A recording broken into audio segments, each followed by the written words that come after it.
আসসালামু আলাইকুম। সমাধানে সবাইকে স্বাগতম। সাথে আছি আমি সিফাত। আজকের ক্লাস হচ্ছে এসএসসি গণিত, ত্রিকোণমিতিক অনুপাত এই চ্যাপ্টার থেকে। আমরা এই চ্যাপ্টারে যেই ন্যূনতম বেসিক গুলো আছে, সেই বেসিক গুলো নিয়ে আজকে আলোচনা করব। যেমন শুরু করি আমরা হচ্ছে একটা ত্রিভুজ দিয়ে। এই ত্রিকোণমিতিক যেই অনুপাত চ্যাপ্টারটি আছে, এই সম্পূর্ণ যে ত্রিকোণমিতিটা, এটা হচ্ছে একটা ত্রিভুজ। সেটা হচ্ছে সমকোণী ত্রিভুজের উপর ডিপেন্ড করে করে আছে। তো সমকোণী ত্রিভুজটা কি এইখানে? আমরা এখানে একটা আমরা ত্রিভুজ অঙ্কন করে রাখছি। এই ত্রিভুজটাকে আমরা বলব হচ্ছে একটা সমকোণী ত্রিভুজ। এই ত্রিভুজের নাম হচ্ছে একটা সমকোণী ত্রিভুজ, সমকোণী। এখন সমকোণী ত্রিভুজটা কি? সমকোণী ত্রিভুজ হচ্ছে যেই ত্রিভুজের একটি কোণ সমকোণ বা 90 ডিগ্রি। যেমন আমরা দেখতে পারতেছি এই ত্রিভুজটার এই যে এই কোণটা আছে, এটা হচ্ছে 90 ডিগ্রি অথবা আ এক সমকোণ। এর জন্য এই ত্রিভুজটাকে আমরা বলব হচ্ছে সমকোণী ত্রিভুজ। এখন এই ত্রিভুজের এই সমকোণ ব্যতীত অন্য যে কোনো অন্য যে ২ টা আমাদের কোণ আছে, কোণ সি এবং কোণ বি, এই ২ টা কোণের যেকোনো একটির সাহায্যে আমরা আমাদের ত্রিকোণমিতিক অনুপাতগুলো বের করব। যেমন আমরা এখানে বি কোণ হিসেবে কাউন্ট করছি। আপনারা চাইলে কোণ এ নিয়েও কাজ করতে পারবেন। সরি, কোণ সি নিয়েও কাজ করতে পারবেন।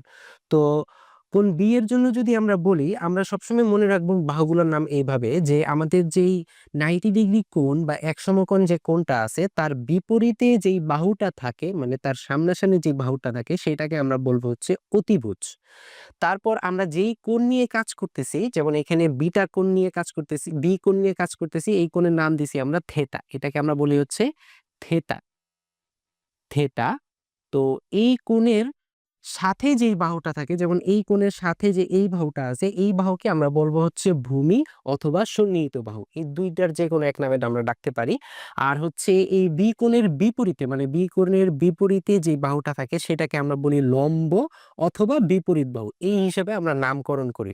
এখন এই সমকোণী ত্রিভুজের ৩ টা যে বাহু আছে, এই ৩ টা বাহুকে কেন্দ্র করে আমরা মোট ৬ টা অনুপাত এখান থেকে বের করতে পারি। একটা নাম হচ্ছে সাইন, তারপরে হচ্ছে কোসাইন, সেক, কোসেক, কট এবং টেন। তো আমরা ক্রমান্বয়ে এগুলার ডেফিনিশন জানি বা এগুলা কোন কোন অনুপাত থেকে আসে। তো প্রথমে ১ নাম্বার আমাদের যে অনুপাতটা আসে, সেটাকে আমরা বলি হচ্ছে সাইন। এটার সংক্ষিপ্ত রূপ হচ্ছে SIN, সাইন। এটা আমরা কোন কোণের সাপেক্ষে করতেছি? এই যে থিটা কোণের সাপেক্ষে করতেছি। এর জন্য এখানে আমরা বলবো হচ্ছে সাইন থিটা।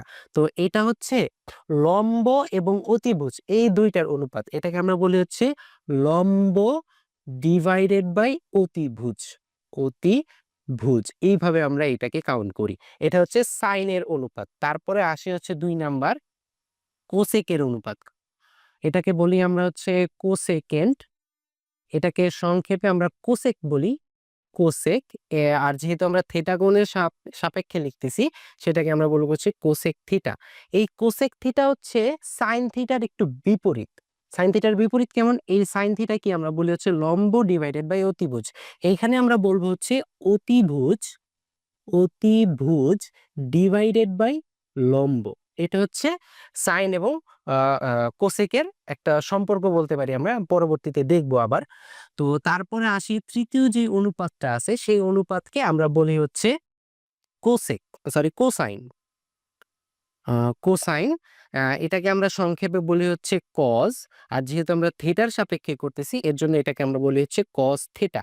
এটা হচ্ছে ভূমি এবং অতিভুজ এই ২ টার অনুপাত। যেমন ভূমি ডিভাইডেড বাই হচ্ছে অতিভুজ। এই ২ টার অনুপাতকে আমরা বলি হচ্ছে কস থিটা। আর এই ঠিক সাইনের মতো, সাইনের যেরকম বিপরীত কোসেক, ঠিক সেম ভাবে কোসাইনের বিপরীত হচ্ছে সেকেন্ড। সেকেন্ড, এটাকে আমরা সংক্ষেপে বলি হচ্ছে সেক থিটা। আর এটা হচ্ছে কসের উপর বিপরীত। তাহলে বিপরীত মানে এখানে হচ্ছে অতিভুজটা চলে যাবে উপরে, অতিভুজ, আর ডিভাইডেড বাই হবে ভূমি। এইভাবে আমরা বলতে পারি। তারপর ৫ নাম্বার যেই আমাদের অনুপাতটা, সেটার নাম হচ্ছে ট্যানজেন্ট। ট্যানজেন্ট, এটাকে আমরা সংক্ষেপে বলি হচ্ছে ট্যান। আর থিটা কোণের সাপেক্ষে কাজ করতেছি, এর জন্য ট্যান থিটা। অন্য যে কোনো কোণের সাপেক্ষে কাজ করলে আমরা সেই কোণ ব্যবহার করব এখানে। তো এটাকে আমরা বলি হচ্ছে লম্ব ডিভাইডেড বাই ভূমি, মানে লম্ব বাই ভূমি। এটাকে আমরা বলি হচ্ছে ট্যান থিটা। তারপর ৬ নাম্বারটা হচ্ছে আমাদের কোটেনজেন্ট। এটাকে আমরা বলি ট্যানজেন্ট, সংক্ষেপে এটাকে আমরা বলি হচ্ছে কট থেটা। এটা হচ্ছে ট্যানের বিপরীত, মানে ভূমি ডিভাইডেড বাই হবে লম্ব, মানে আমাদের ট্যানের বিপরীত। এখন আমাদের যে অনুপাতগুলো আছে এই অনুপাতগুলো ব্যবহার করে আমরা কিছু সূত্র বা ফর্মুলা লিখতে পারি। ফর্মুলাগুলো কিরকম? ফর্মুলা হচ্ছে এইরকম, যদি 1 নম্বরে আসি, আমাদের প্রথমে কি ছিল? Sine theta. তো সাইন থিটাকে আমরা কি বলছিলাম? যে সাইন থিটা হচ্ছে কোসেকের বিপরীত। তার মানে কোসেকের বিপরীত মানে এটাকে আমরা বলতে পারি 1/কোসেক থিটা। ঠিক সেম ভাবে সাইন যদি কোসেকের উল্টা হয়, কোসেকও তো সাইনের উল্টা, এর জন্য এটাকে আমরা বলতে পারি cosec theta equals to sine theta, এভাবে বলতে পারি। এরপর আমরা কি দেখছি?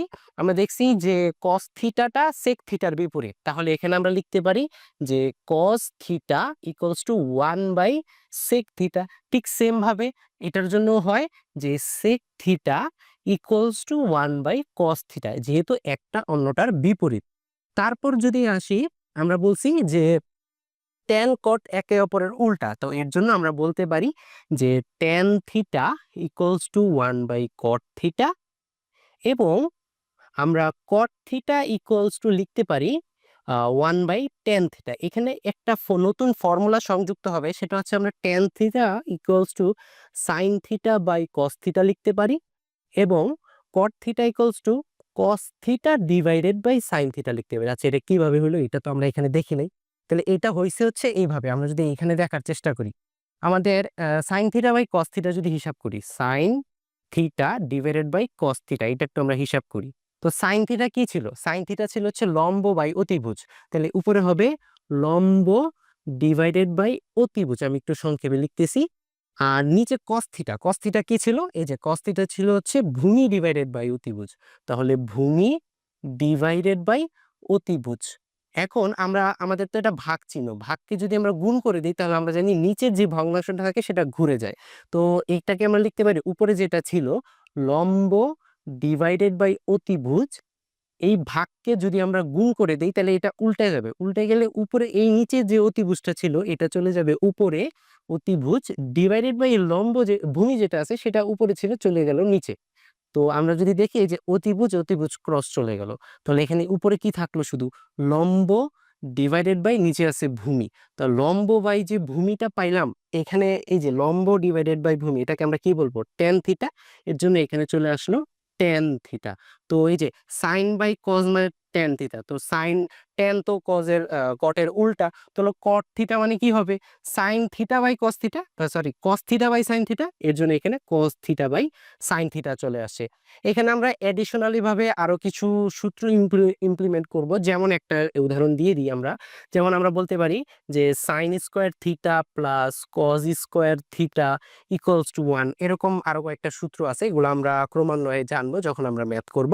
তো আজকে আমরা বেসিক্যালি ত্রিকোণমিতিক অনুপাতের একটা বেসিক ধারণা এবং অনুপাতগুলো জেনে নিলাম। নেক্সট ক্লাসে আমরা এই চ্যাপ্টার থেকে কিছু ম্যাথ সলভ করার চেষ্টা করব। সবাইকে ধন্যবাদ। আসসালামু আলাইকুম।